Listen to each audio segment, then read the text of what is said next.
Hello once again. Can I move it a bit like this? Yeah.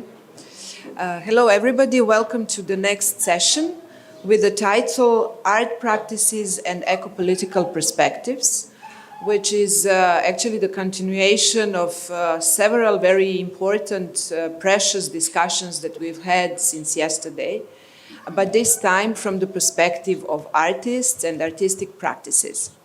My name is Marijana Cvetković. I come from Belgrade, where I work in the field of arts and culture, mostly at the independent cultural scene. I collaborate with several organizations. One of them is Station, Service for Contemporary Dance. The other one is Zajedničko, Platform for Common Goods. And I'm really happy that I could attend this conference and contribute to it, because these questions that we've been dealing with are, I think, maybe the most crucial questions of our near future in whatever field we work. Today, we will try to, or actually at this panel, we will try to speak about several artistic practices of our guest artists and to try to think together about the question how artists can be agents of change, how they can instigate and inspire the colonialization of imagination, as Peja called for, and how they can think and rethink their own practices in the line with the necessary ecological turn that we are all kind of heading for, but also how can they contribute to the also ideological turn that is necessary. We would like, or I will try, or we can together try to ask the questions to these artists, how in this set of communal priorities they face challenges that are imposed by the dominantly neoliberal cultural policies, the changes, the pressures, not the changes, but the pressures and requests to produce more, to work faster, to face the challenges such as audience development or massive audiences, or pressure of the market criteria, participation in the art market, or, for example, how they deal with the questions of processes of work, which don't take into consideration one very important element, which is the element of time. And that's where we are also meeting with the nature. We know that time is crucial for nature to grow, regrow, recover, restart. I think that this is also the crucial element for art production, for thinking, reflecting, experimenting, interacting with others. These are the necessary conditions for producing art. So today we are lucky to have two different examples of artists, and I will present them now. We were supposed to have three of them, but unfortunately Carolina Mano Marques from Culturgest from Lisbon couldn't come because she got COVID positive, so she couldn't travel, and it's really sad that she couldn't exchange with us on her practices and with the examples of the practices coming from Portugal. But luckily, here we have Vasilis Noutouros, who is a PhD researcher working in Open Lab at the Newcastle University. His research is centered around the so-called sharing economy, a resource management economy where digital technologies mediate sharing practices of all kinds. And his research focuses also on non-market-driven collaborative and community economy projects and the ways such projects members use different forms of technology. He's also a member of Two Makers, a rural makerspace located in northwest Greece, where more open and collaborative design and production models are tested. And then, together with him, there is Teodora Zumba, who is a choreographer and dance artist, currently a postgraduate student at the MA program called Curation, Theoretical and Practical Approaches at the University of Ioannina in Greece. Dora founded a dance company called Krama and has the dance studio Krama Art Space in Athens. Two of them launched and are collaborating in the collaborative project called Reforesting, which they will present later on. And then we also have here Krista Burane, who is a theater and film director from Riga, from Latvia. She has a master's degrees in philosophy and in film directing. And in the center of her creative practice is a deep interest in life and humanism, potential for cooperation, creation of space and time for a dignified conversation. She has gotten several awards for her work, and her works, her performances were presented around Europe, like in London, Copenhagen, Den Haag, Riga, Reykjavik, Stockholm, and so on. So welcome, all of you. We will start with the presentation of Dora and Ioannis. Vasilis, sorry, excuse me. So let's hear you. You have 20 minutes altogether for your presentation. We will also see some videos. And I will give you the sign when the time is expiring for your presentation. Thank you. So thanks once again for the invitation and the hosting so far. It's the first time we're presenting this work called Reforesting. On the right-hand side of the first slide, you can see the names of the other people that participated in this project. It has been a quite interdisciplinary and transdisciplinary project. So we have the consent from all of them to be here today. We're not representing all the voices, so it was me and Dora in this occasion that we made this presentation. I have to acknowledge that Dora was the one that instigated the project, so she has been the head and the body of the project, and she has put a lot of effort on this happening. Today we've decided that I'm going to be the one doing the presentation since I'm a bit more comfy with English.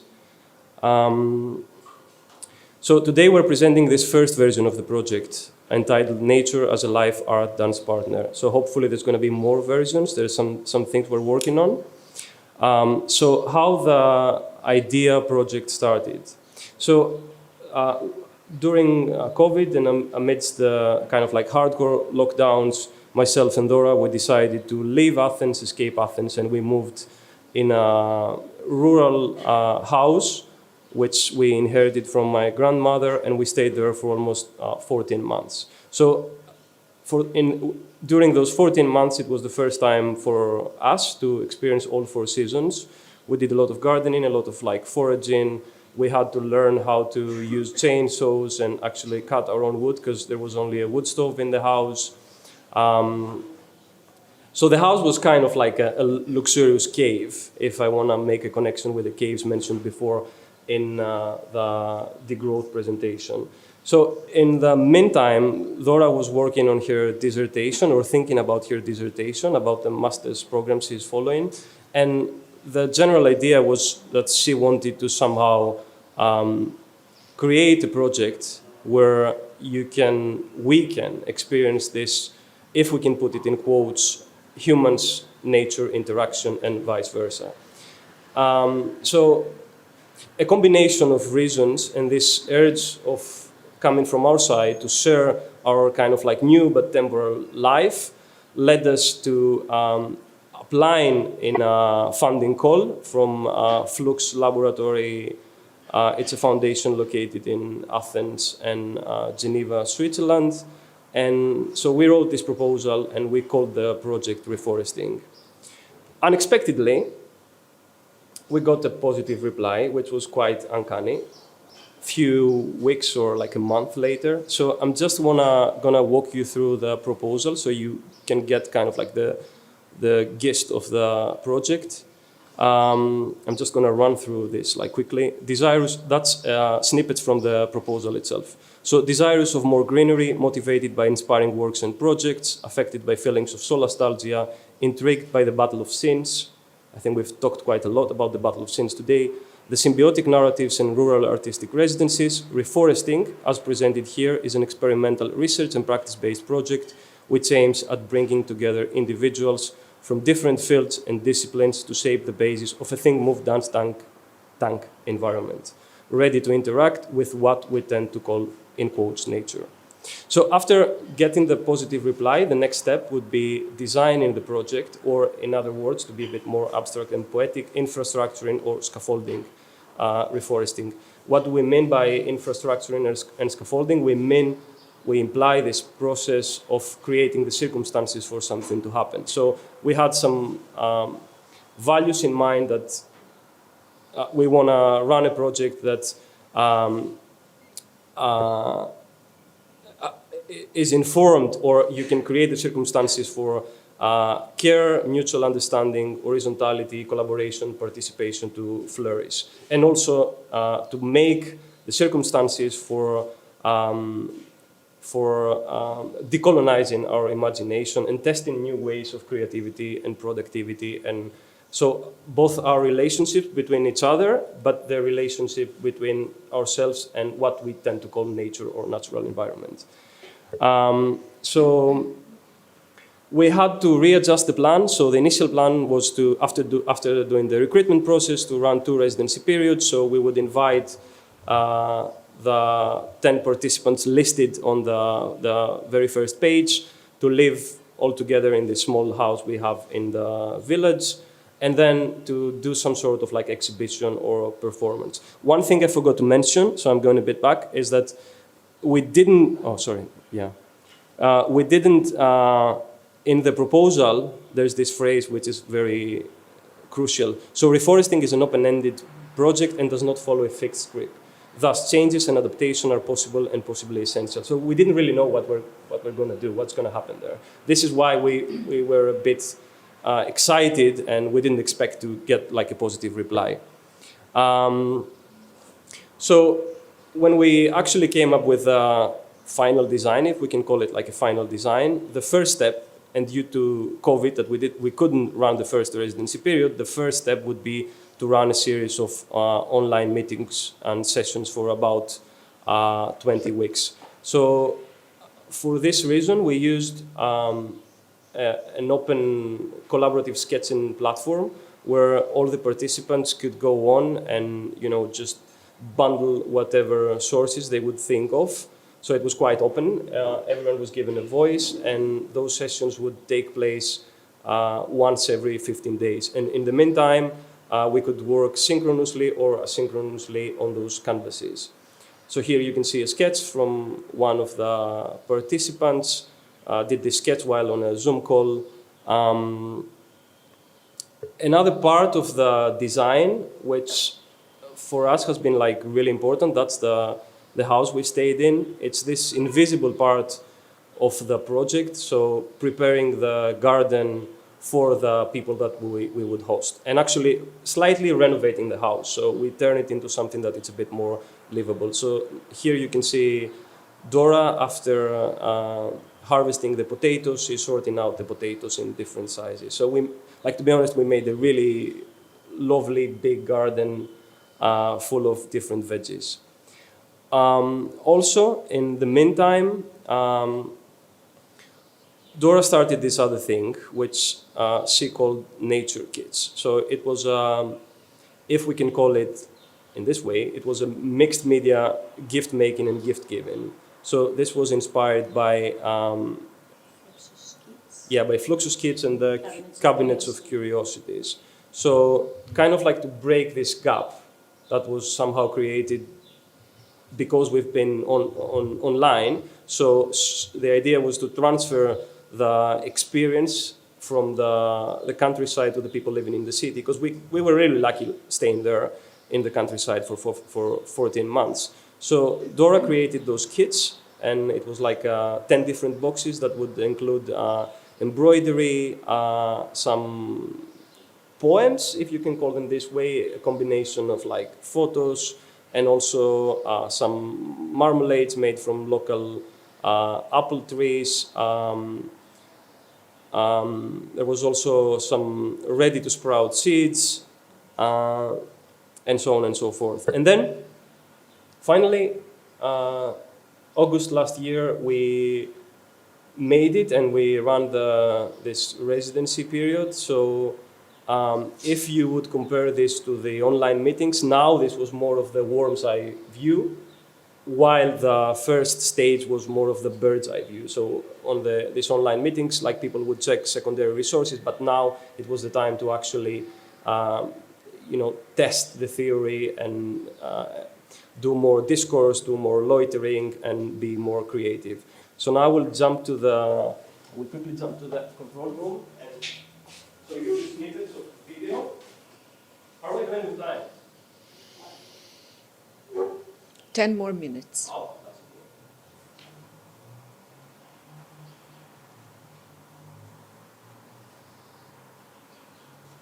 So this is like a one-take video recording.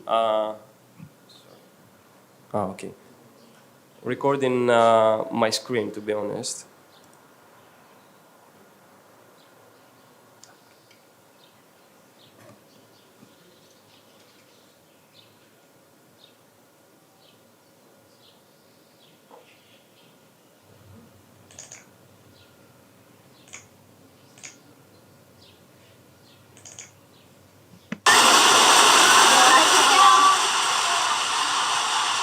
Λία, μια φωτογραφία.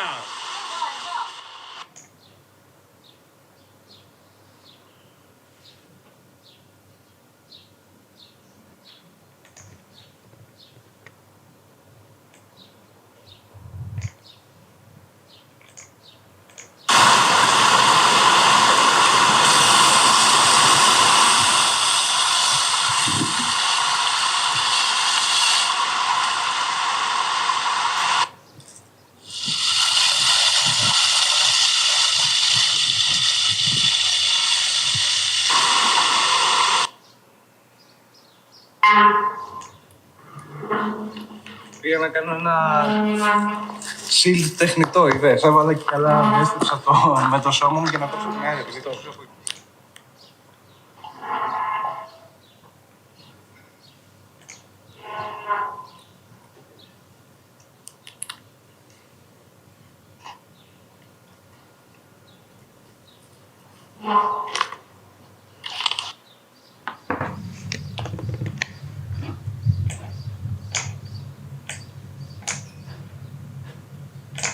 Μια σειρά με βιντεό που κάνουμε αυτή τη στιγμή δουλειά, μπορεί να υπάρχει κάποια φωλιά την οποία δεν έχουμε δει. Άρα λοιπόν το να δούμε το μέρος πώς είναι διαμορφωμένο μας επιτρέπει να κάνουμε και τους εαυτούς μας καλοδεχόμενους σε αυτό το μέρος και να μην το διαταράξουμε. Άρα αυτή η άδεια είναι αυτό που αισθανόμαστε, που βλέπουμε και αντιλαμβανόμαστε με τις αισθήσεις.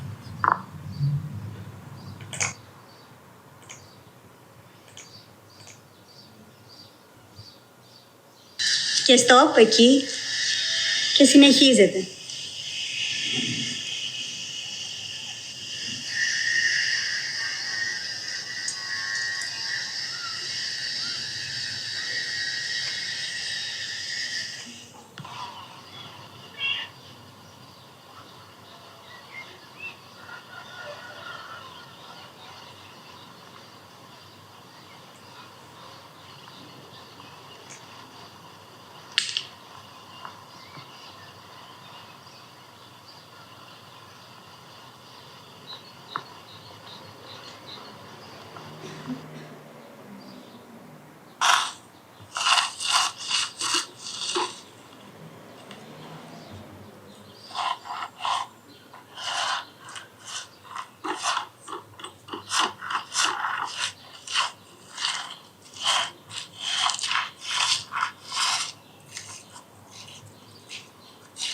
story.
Φοβερό είναι. Και σε πόση ώρα Και με επιστρέφει? τον αέρα. Μετά από λίγο θα επανέρχεται. Η αέρας δυνατός άμα φυσήξει. Ναι. Να, εκείνο από την... Από την από την ανάκλαση να μου. Μήπως τα ενοχλούμε λίγο τώρα. Σιγά. Παίζουμε λίγο, εντάξει. Θα τα ανοίξουμε. Ποιος δεν θέλει τα χάντια.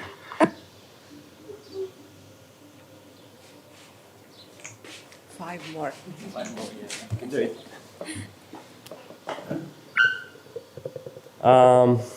Okay, so then we were invited in a roundtable discussion in the institution that partially supported the project, and it was a discussion that more questions were raised actually.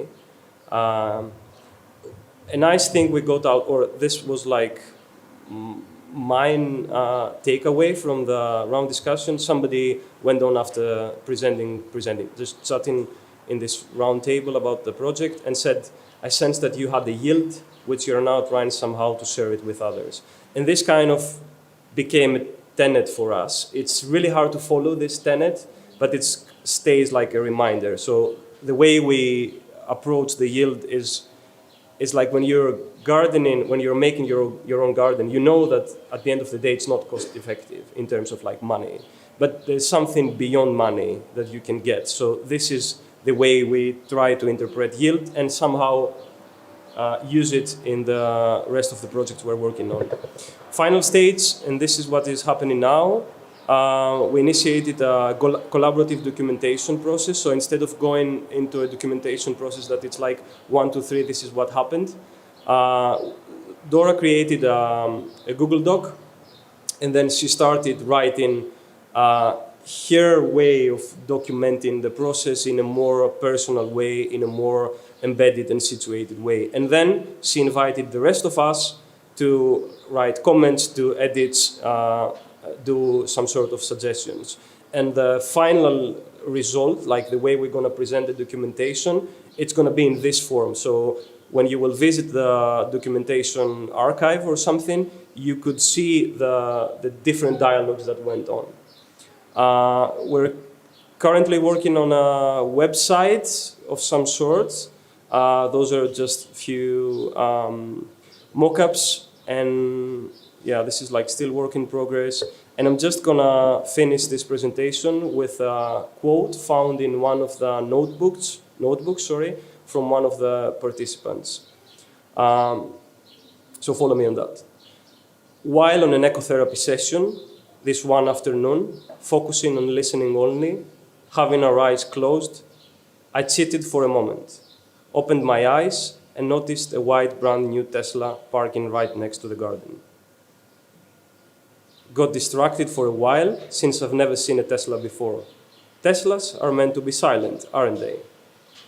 Closed my eyes again, pretended that never saw the silent Tesla, and tried to focus my attention back on the listening only session again. That's a true story. So thanks for the attention, and this looks like a flag of some sort. I'm not sure if we need more flags, but So on the tissue, you can see the seeds from some local apple trees we've been collecting, and then we gradually turned them into small trees, or they turned into small trees. Now some of them are like almost like 2 meters old. Some of them have been planted, some of them have been given as gifts, and we also tried grafting on them some scions I brought from the UK. Yeah, check. Thank you very much. Thank you. So somehow the way you presented us your work tells me that you are somehow in between the project way of working as artists, which we are all used to as a procedure, and then giving away this way, this method, and going into the nature and living together with reflecting and producing art. So my question is actually, how do you see or what can you bring from your experience working as artists in a village, in the countryside, and giving up in many ways this pressure of project making procedures? And what can you bring to the cities from this experience? Because we know that the cities are actually our critical points. The way we live in cities, the way we work in cities, even in arts, the way we produce, and the way we are subsumed to the procedures of pressure that come from the arts institutions, festivals, production houses, and so on and so on. So how would you connect these two, and what possible change may be created out of your experience from the countryside and nature in the city and in the artistic art production field? With this project, reforesting, we are trying to find new ways of being together as humans and together with what we call nature. So in parallel, we're trying to find new ways of being creative, of being in a collaboration. And this is something that we can take it and bring it back to the cities.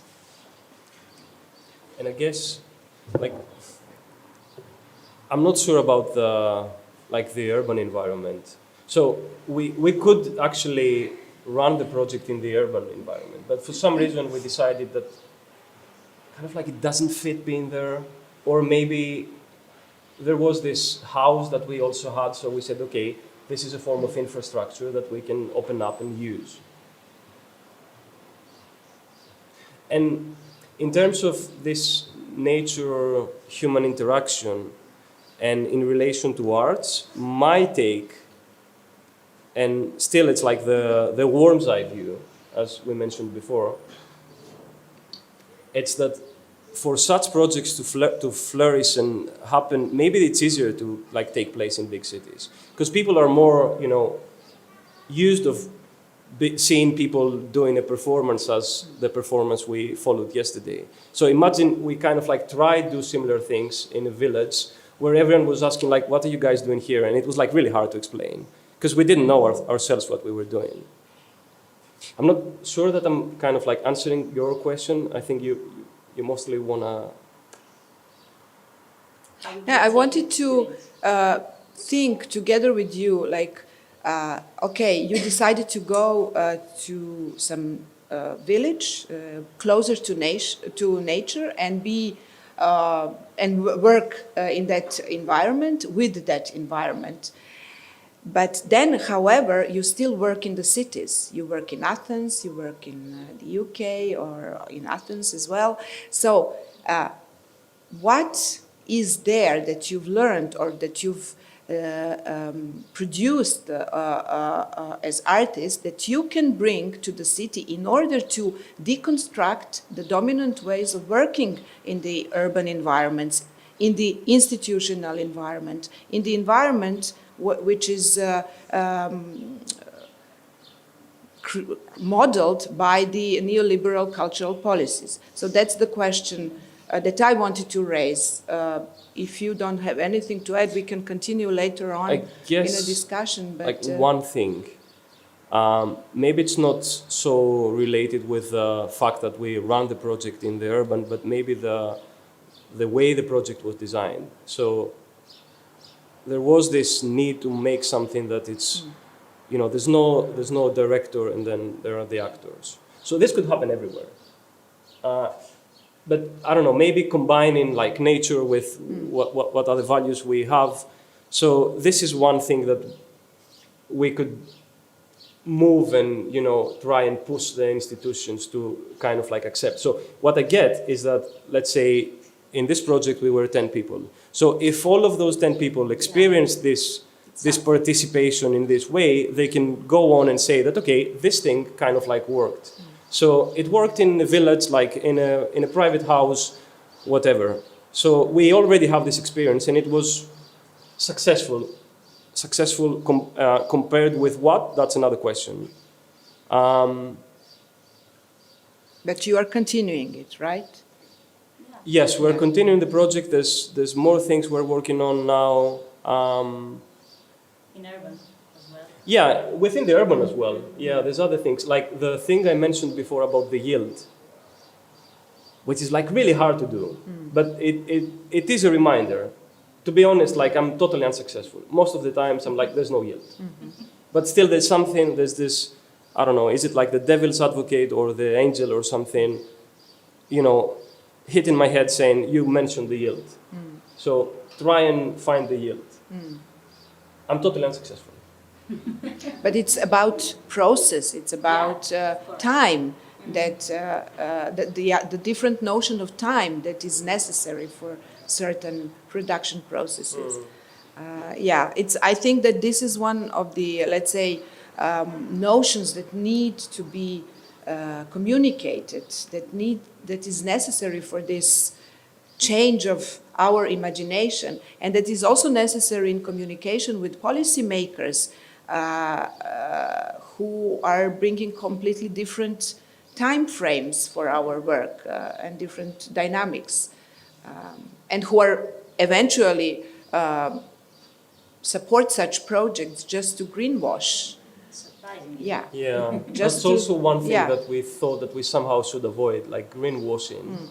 I'm not sure how much we avoided of the greenwashing or how much greenwashing there was there. Maybe let's not open this discussion. Okay, let's maybe leave it for later. So we go to the next presentation. Krista, welcome. Show us what you do. You also have 20 minutes. Sorry for bringing this kind of time restriction, but we have to. Hi. Thank you very much for having me. It was really exciting today and yesterday listen to your presentations. I will speak about how I see the role of artist in the situation where things are bad. And we already know that, yes, there's the end of the world and there's a wartime on nature. This is an opening slide for my performance, The End of the World and Other Nonsense. And I have to mention that this is performance for the kids starting from 10 till 16. But I will go to this performance at the end of my presentation. At the beginning, I just wanted to somehow tell you about how I changed my mind about the role of artist and the role of art in this situation where we are. And I would like to start with this photo. I took it on a way here, flying to Skopje, and I think this landscape is quite known for you, because you are the people who fly over the Europe and you have seen this countryside landscape quite often. For me, this is an image of the battlefield the battlefield where we really clearly can see who is won, and it's not the nature. It is the humankind who really know how to industrialize everything. And for me, the catastrophe of nature we really see in a countryside, not in an urban space. So this is the one point of start. And the second one is when I landed to Vienna, I opened the Twitter and there was the news about the Russian army who destroyed the plant seed bank of Ukraine, and the seed bank contains 160,000 of plant seeds, and these were seeds not only of existing plants but already distinct. So, and for me, it was really shocking news, but not surprising ones. And somehow it was a metaphor for us and as a kind of the species who really can destroy the past, the present, and the future of the planet. After some hours, the Newsweek make a fact check, and hey, good news. There were only the part of this bank destroyed, and the main thing still is remain in a safe place. But for me, the situation tells that, okay, I really believed in the previous news, and a lot of people believed in it. And that means that we know by heart that, yes, we are the species who can do that and who can destroy. So what I and you as an artist and as theoreticians and really active citizens can do in this situation. So there's only one question. And this is perspective how I will speak further. What can I do? It is really individual level because at this point I'm not going in politics. I do activist work, but I really think that my power is small, but I still have it as an artist. So, yeah, the answer, of course, is quite clear and banal. I can stand on the side of the oppressed one. I can stand together with nature. And I would like to, with a big letters, say the word together. For this being together with nature, I have defined my strategical aim. You know, in a wartime, there are strategical aims and tactical aims, and then we go to the methods. So, first of all, I would like to define this strategical aim, and then I will speak about 4 tactical aims, which I defined it for myself, and then let's move to some methods. I have to be honest, before the war in Ukraine started, I was really this idealistic artist who thought that, yes, I can really make an impact of the politics, I really can make impact and make changes, the big changes with my work. Somehow, in these last 3 months, I have experienced the big changes in the values and of the rethinking of my powers. And I understood that the artists' weapons are not suited to fight wars. Our words and ideas drown in the ocean of information and tsunami of lies around us. We are not fit for the front ranks, and we are not fit for the second even. We are part of the providers. We remain at the back of the front, and we can care for those who are fighting to the death. Our task is to support. And this support will keep the balance. And this, I think, is the biggest thing which we can achieve, that trying to keep the balance. So this is a strategical aim. Tactical aims, the simplest ones, is to be reporters of the war between man and nature. We know how to tell stories from the front lines. We know how to honor the fallen ones. We can celebrate victories together. We can look for ways of hope, to analyze the motives of human behavior, to strengthen the fighting spirit, and to urge people not to give up. And yeah, this is, I think, we can do really well. And this is what we already do. The next aim, which is more complex task, is protecting language. In a similar way to Russia, where the law introduces a practice that removes the word war from the language, and where the slogan, "We are for peace," means criminal liability, and you can be imprisoned for 15 years in a jail for using this sentence. The same happens in the war where we war on a nature. Language, how we spoke and how we speak about nature, is a language which suits the needs of invaders and aggressors. For example, in Latvia, we have the legend that we are one of the greenest countries of Europe, and then we have the biggest amount of forest. But the Ministry of Agriculture use the word forest for the clean cuttings and for newly planted trees, which are really like 10 centimeters high. So what we can do, we can ask about the true meaning of words which are used in this war and rethink about them and try to use the language in a way when it describes the real situation, the real nature.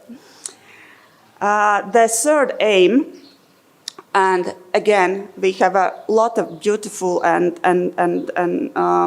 strong example of that kind of task, is change the role of the audience from passive observer to active participant. Works of art are the safe environment in which to train sensitivity, humanity, and visibility of the pain and suffering of the other, and then to decide to act, to try out what freedom, courage, support, and cooperation mean. The opportunity is given to the viewer to feel what community is and to define oneself in meaningful relationships with others, distinguish the work of art from propaganda materials that justify the destruction of nature by raising the comfort level of each individual's life. And then the last aim, which I will speak today, is important tactical challenge is to support environmentally friendly production process and to create artworks that leave as small an ecological footprint as possible. Remember, Alice in Wonderland had to run as fast as she could to stay still. So in a previous talk, we had the same thought, and I will just repeat it. We need to do the opposite. To advance, to move on the symbiotic relationship between man and nature, we have to stop. We have to try to be still. So now we move to the methods.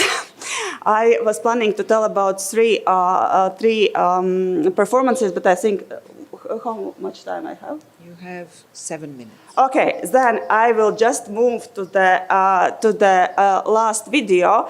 It will be about the structure and how I made the performance, the end of the world and other nonsense, and it will mention some others, my work. So, and if you are interested, we can talk about them later. Yeah, thank you.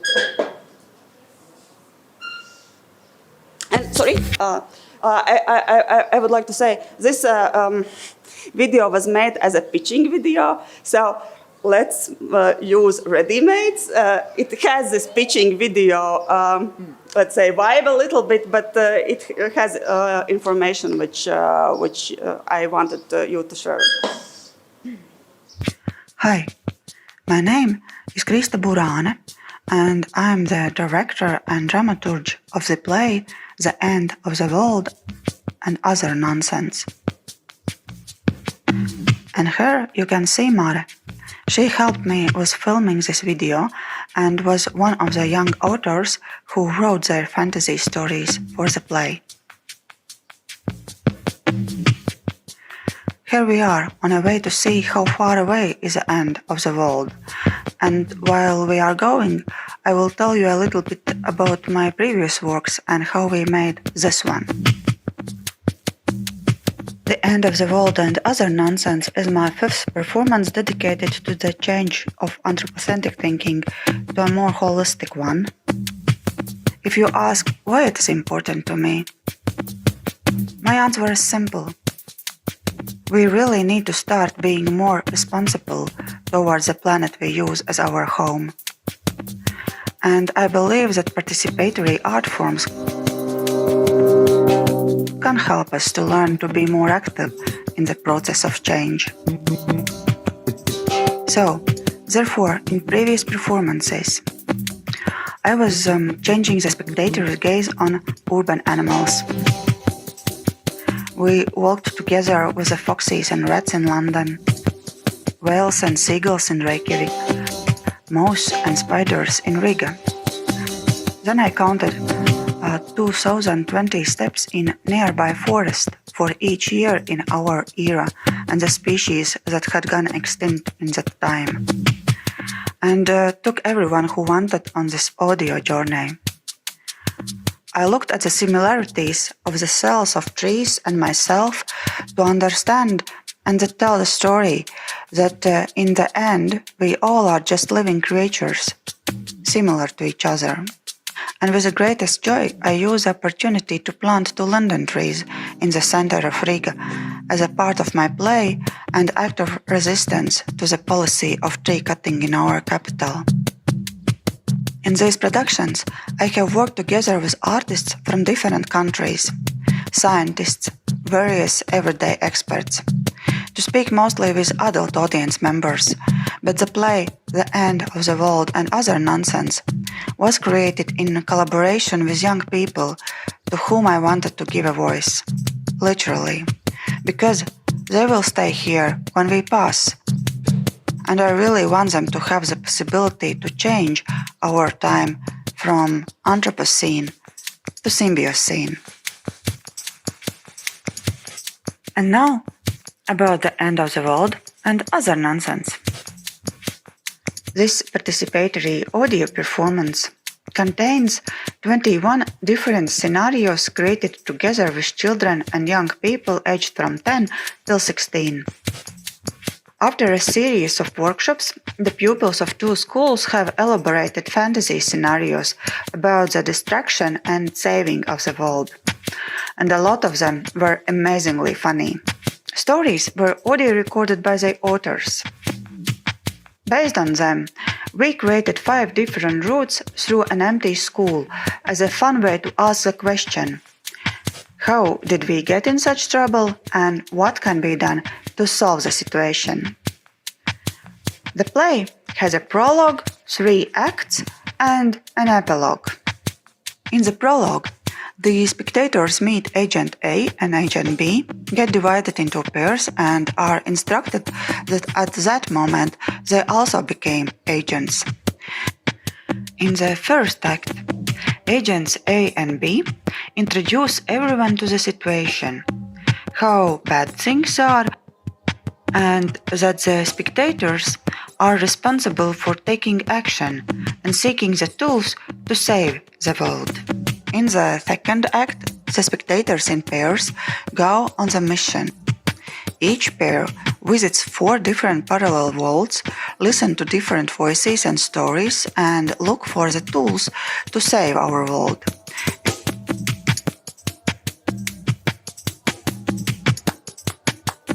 Agent A and B lead them with different kinds of instructions. Aģent A aizej pie atzīmētās atvilknes starp plīti un trauku mazgājamo mašīnu. Atver to. Atrod vulkānisko katalizatoru, kas izskatās pēc tabletes. Paņem vienu tableti. Iedod to aģentam B. Aģent B ievieto katalizatoru traukā, kas atrodas jums priekšā. Vērojiet!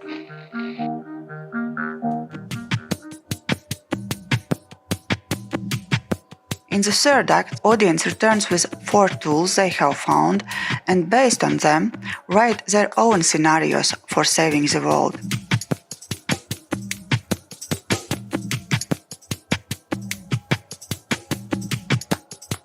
In the epilogue, all spectators come together at the Museum of Tools for Saving the World, exhibit their tools and scenarios, read and discuss already existing ones.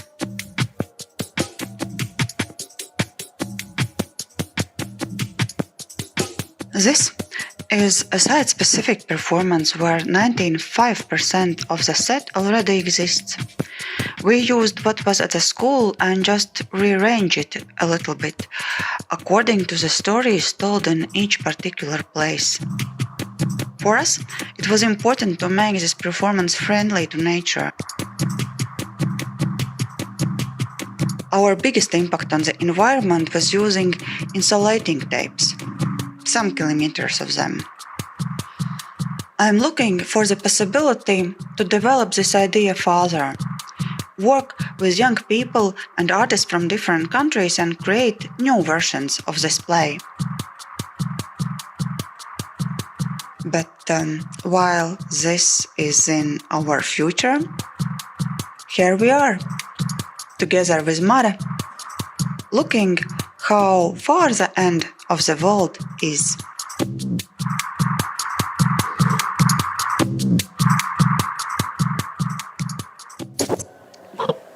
Thank you very much. Thank you. Yeah. This video opens a very important set of questions which I would like to share with you now. And it is the connection between art production, and education. So you placed this participative performance in the school, and you worked with young children. And my question is how art can contribute to this reconciliation between humans and nature in the frame of education, for the change of education systems. So what do you see as possibilities? What have you learned from these processes, from these reflections that you've had? And how do you see these possible connections? Because without education and the turn in education, we cannot hope for other turns. Yeah, sure. Thank you very much for this question. It's really important and really board. And there are several levels we can think about the connection between art and education. The first of all, when we have the a new curriculum for Latvian education system, and when I read it through, I recognize that the whole curriculum is made from this anthropocentric point of view. And when the education and education policy defines values which are important for the school, and school as the main maker of society values, I found that nature as a value was mentioned only once. And of course, this curriculum contains a lot of important values like dignity and respect and honesty and politeness and etc., etc., etc. But all these values are defined as the values which define the relationships between humans, not the humans and other living species or the other nature as a living creature. So, and somehow it was the discovery for me, a shocking discovery, because for a long time I couldn't understand why really it is possible that people with the clear consciousness go and just cut trees in the city or free out the space from the gardens of people and all these examples we heard yesterday. So, and I thought, so what is wrong with me? So we have gone in the same school, we have the same cultural roots, and the Latvians, we are the nation of nature, and we know how to communicate with it. So, but still, we, with a good conscience, go and do all these things. And then I understood, okay, so it is really in our value system, we are the persons who make very good our job. So it is it's a value to make good that make the job good. So and we know how to really good to cut trees, and we have the no problem with that. So this is the one thing. What art can do? Art can go in a school and question the value sets and look what really these values define, what kind of relationships they define. The second thing is, as many of you already mentioned, and I wrote it too, we have to work, or we have to define the public space, and school is the public space, for the learning to be free. And this, again, the learning to be free means very concrete, practical things what person can do. And these are not things what teachers can give to the students, because they have, again, followed the really strict rules. And education is a most conservative system of the all. And then when teachers and administrators of school are so brave, then they allow artists to go and work with the teachers and students, they are risking to bring the freedom in the school. But it is really important for the whole society together. And then, again, in a personal level, and it came out in this project too, when we, because we had the stories kids wrote, we had more than 100 of them. And of course we had to choose, and we read through the different really brilliantly written stories. And at the end, we chose those who were not so good in a literal way, but who contain this energy of freedom. And then when we say about which stories we chose, the pupils were amazed, and they said, "Why? But the teacher gave me for this story the really low grade." And so you know that I am not the best pupil in the class, so that my thoughts are not important. So somehow the art just bring the other sight or gaze to the value of our thoughts. And it's really important that in a school, every person who goes in this system, in this institution, can learn its own value and of his thoughts, of his words, and of his or her action. Thank you. This is actually very important and a very good example of how imagination gets supported by arts while the kids are still at school, where they're mostly limited by a certain way of thinking or modeled to think in a certain way to be good citizens. Because we don't have so much time and the lunch is waiting, I'm opening this panel for you, for your questions. Our artists have given us really a lot of interesting topics. If you have questions or if you want to comment, please use the time. We will finish soon. So,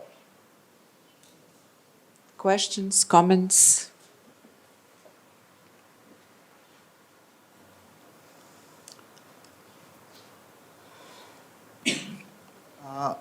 Hello. My question is for Vasilius. If I understand correctly, you work in some village, and when you work in village, did you have some collaboration with a local community, or did you try to include them in your work or to explain them at least?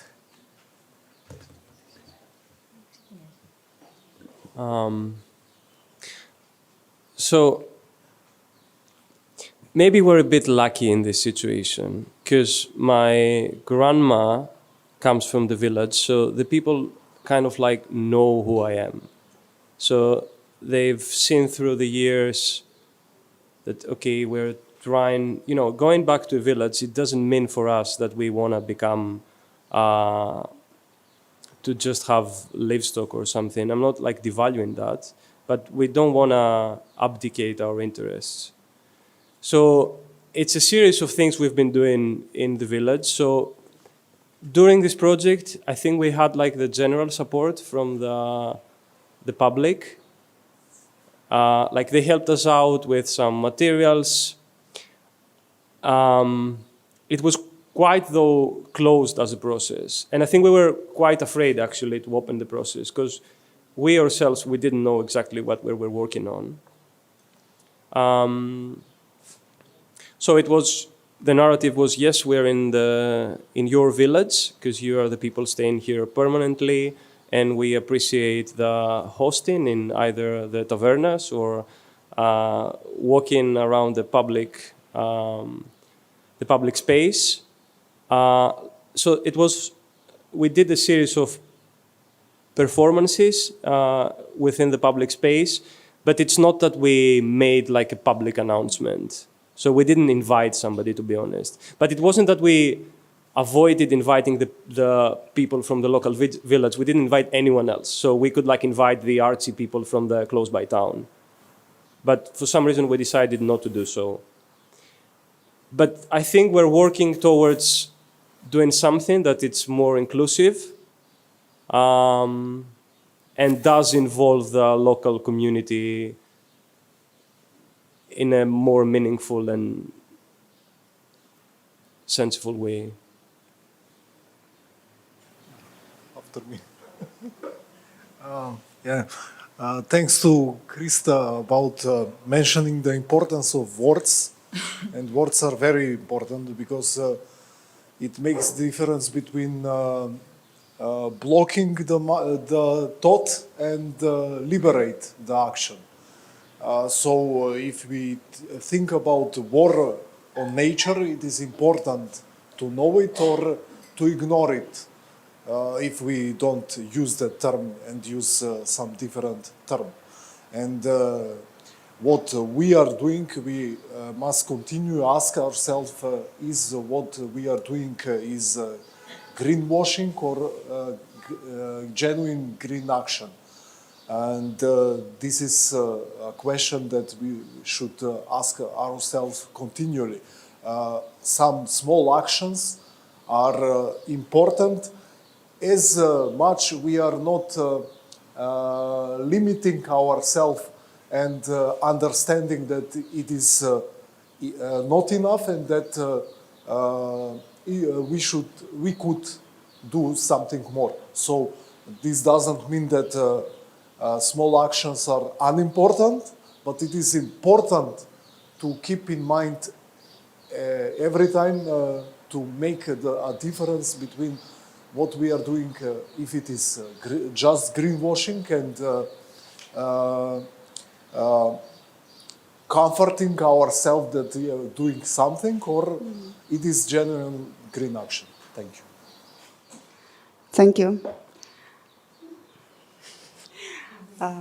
Yeah, maybe some comment of what you said and what relates to the artist practice. I like to work, or I used to work in really big scales of the environment, or I usually make site-specific work, and it's a part of the city or the let's say big huge apartment house blocks, or the fortress in its whole thing. But what I want to do is to pay attention to these scales and to measure it with the scale of the people and human in it. And usually these are performances where a small amount of the spectators can participate, because for me it's really important to have this individual meeting point and time for the conversation which participator and spectator can have on this level. And only on this individual level I think that the really true of the words can come out. And we really can have this situation where we are in a green relationships, not washing these green things. Yeah, thank you. Can I also add a comment on that? Yes. So in terms of like greenwashing and the role of the institutions as well. So most probably in most occasions, it's like a linear process. So who is greenwashing? Am I the one doing the greenwash, or is it the institution that creates this open call, which I have to apply for? And I'm saying so because I hope I'm wrong with that, but I feel that there's some sort of a competition growing at this point. Like the greener you are in an idea you have, the less precariousness you would be. So, and it's also like connected with this, who said this, like deep and shallow ecology, who was talking about this thing? Aaron Nice, yeah, was talking about this deep and shallow ecology, which is a spectrum. But I'm really afraid that, in a few years, whoever is a bit more permaculture, but it's not who is to blame for this, that's what I'm saying. So that's an interesting topic for me as well. That, as somebody mentioned yesterday, how like capitalism is really easy to adapt and is looking for new ways to adapt. So becoming greener is a sort of like adaptation, and I guess that we're all somehow forced to that direction. So yeah, what's really happening here? That's what I'm asking. I don't want to compete with other people, that's what I'm saying. Like, I'm greener than you, so I will have a job now, but you won't have a job, and like the next month it's going to be the other way around. What's the green thing I can think of? Yeah. Anna. Yeah, I wanted to move more a question of maybe of method that on content. I am also very interested in the idea of the scenarios as a way to break this incapacity to think of a better world, and I find very interesting the title of the performance. I think is very provocative. Like, okay, it's going to be an end of the world eventually, but what are we going to do, no? In the meantime, and I was talking with. So I'm a trained architect, and I was talking with someone from more performative arts, and then she was explaining how a scenario works in Commedia dell'arte, right? And how actually a scenario is not a final image or was not thought as a final image, but more like a frame in which you can then think in a certain way. And I'm increasingly thinking about how actually we can move the frame. Like it is as if we are in a scenario, in a frame where only certain things can happen, like in commedia dell'arte, right? You put these two elements together in this context, and then naturally this will happen.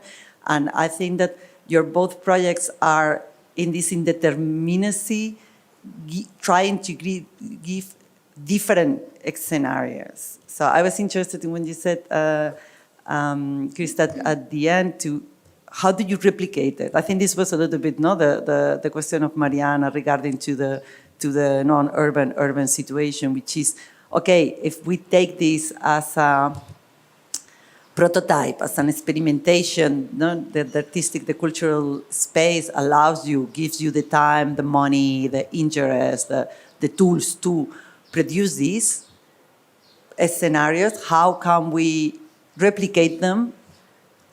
How do you see that can be replicated? Or what are the main features of the work that you are doing that makes this replication possible and potentially meaningful or able to shift the general scenario? Not only the experience of the people in the moment, but that these lived experience of this different framework in the moment can actually affect the framework, the collective framework that we are producing together. And I'm assuming this is the goal, but this might not be the goal of your pieces, so you can also contradict me, please. I will try to answer, but if I'm going to the wrong side, just say, hey, you didn't catch my question. So for me, it's really important try to make the space and time where we can, and especially for the young people, to show the shift in the mind can happen, and can happen together with possibility of taking action. Because as Petro said in the previous, the young people really know about that the things are bad, but they don't know what to do, and they experience the feeling which has termed the eco-depression, because they know we are in a bad situation, but this is happening. We have to somehow to deal with just being in a bad situation, and we don't have a power of the voice. So in this in this performance, we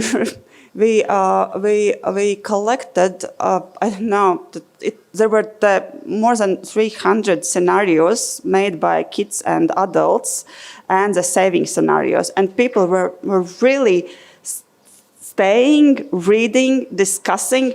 They were ridiculous, they were funny, they were totally in this field of fantasy, but somehow I had a feeling that after this short inspirational moment, the young people went back to the schools or went back to their classes, and they were thinking, okay, yeah, this seems something impossible, but how we can make impossible impossible? And then they started to create new scenarios for making impossible to the possible. So this is, I can't do more as an artist, as a person. So, but I think this is quite a big thing. Yeah, I don't know. Did I answer it? So. Anyone else? Yeah. Hi, I have a question for Krista. You mentioned climate education, that you are having it in your country, or I was wondering to what extent do kids in your country learn about these things within the school system? Because, I mean, even though maybe the program or the curriculum is not created as you would want it, from when do they start learning it? What are the maybe main topics? I hope it's not only about recycling.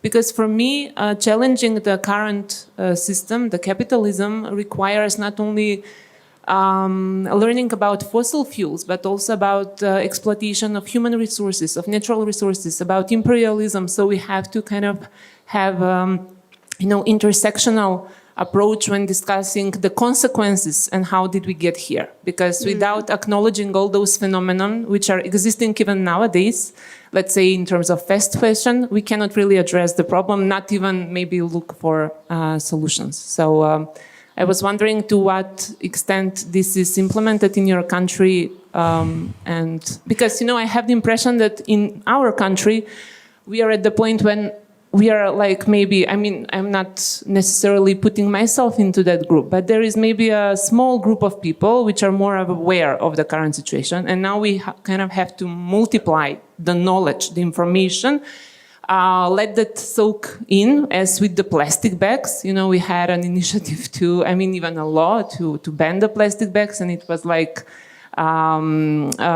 widely refused from people, and it's like a very good example. If you cannot give up on plastic bags, what about the other, things in your life which in this or in other way contribute to the climate crisis? So maybe in your country things are better in this regard, and I was wondering if you have anything to share on that. Thank you. Yeah, thank you for the question. Again, I think that there are the different levels. In this first one, you mentioned about recycling and the reusing. Everything is great. So it starts in kindergarten and grows till the higher education, just to bringing the more and more knowledge and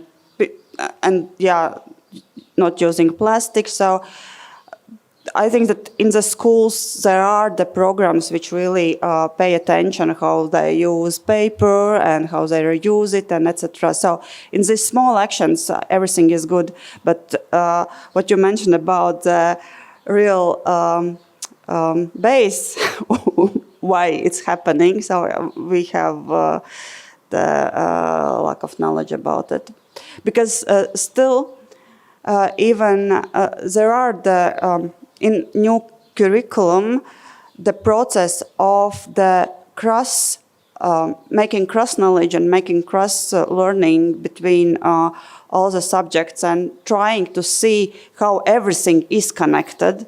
It is included, but still it's just on a paper. And people and teachers really don't know how to implement this curriculum, but mostly not because they don't have a knowledge about it, but because they don't know how to cooperate with other teachers. And this, for me, is the most. For me, I see this is the biggest problem, and the way how to try to solve this, the cooperation starting from the first class, and not in the process of learning, but in a process of living in school, when everyone in school is cooperating. And then I believe somehow the things you were speaking about somehow will come. Yeah. So let's conclude. Thank you very much. Thank you for sharing your work with us, and thank you for being patient before the lunch. We are finishing now, and I suppose that after the break we go on. Thank you.